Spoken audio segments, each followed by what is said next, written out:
Nakalbo ang dato. Kwentong bayan ng Maranao.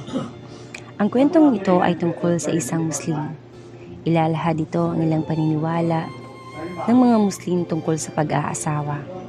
Sa kanilang paniniwala, ang isang lalaki ay maaaring mag-asawa na higit sa isa kung may kakayahang sustentuhan ang pakakasalang babae at ang magiging pamilya nila. May isang dato na tumandang binata dahil sa paglilingkod sa kanyang mga nasasakupan. Sadyang lagi siyang abala sa pamamahala ng kanilang pook, kaya nalimutan na niya ang mag-asawa. Dahil dito, pinayuhan na siya ng matatandang tagapayo na mag-asawa na upang magkaroon siya ng anak na magiging tagapagmana niya. Napilitang mamili ang dato na makakasama niya habang buhay. Totoong naging pihikan ng dato dahil sa dami ng magagandang dilag sa pinamumunuang pamayanan. Ngunit dahil sa tulong ng matyagang pagpapayo ng matatandang bumubuo ng konseho, natuturing umibig ang dato.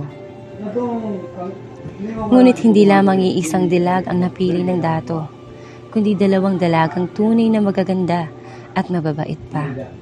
Dahil sadyang wala siyang itulak kabigan kung sino sa dalawa ang higit niyang mahal, pinakasalan niya ang dalawang dalaga. Isa sa dalagang pinakasalan ng dato ay si Jasmine. Siya ay batang-bata at totoong napakalambing. Kahit na matanda na ang dato, mahal ni Jasmine ang asawa.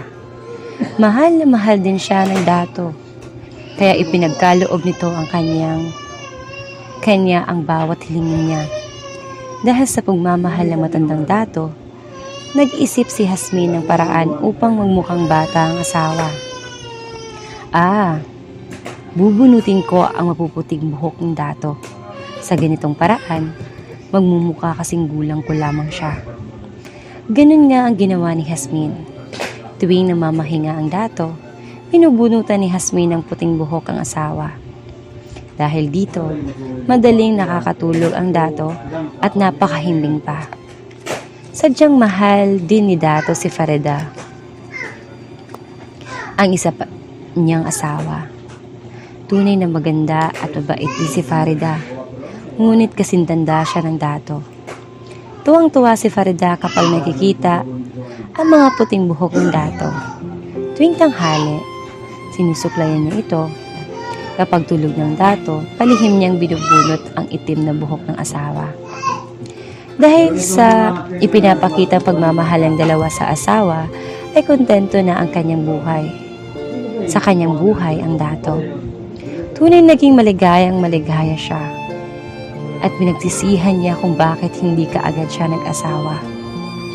Ngunit, gayon na lamang ang kanyang pagkabigla na minsang manalamin siya. Hindi niya nakilala ang kanyang sarili.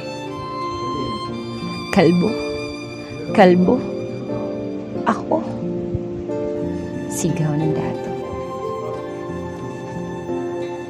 Nakalbo ang dato dahil sa pagmamahal ni Jasmine at Farida.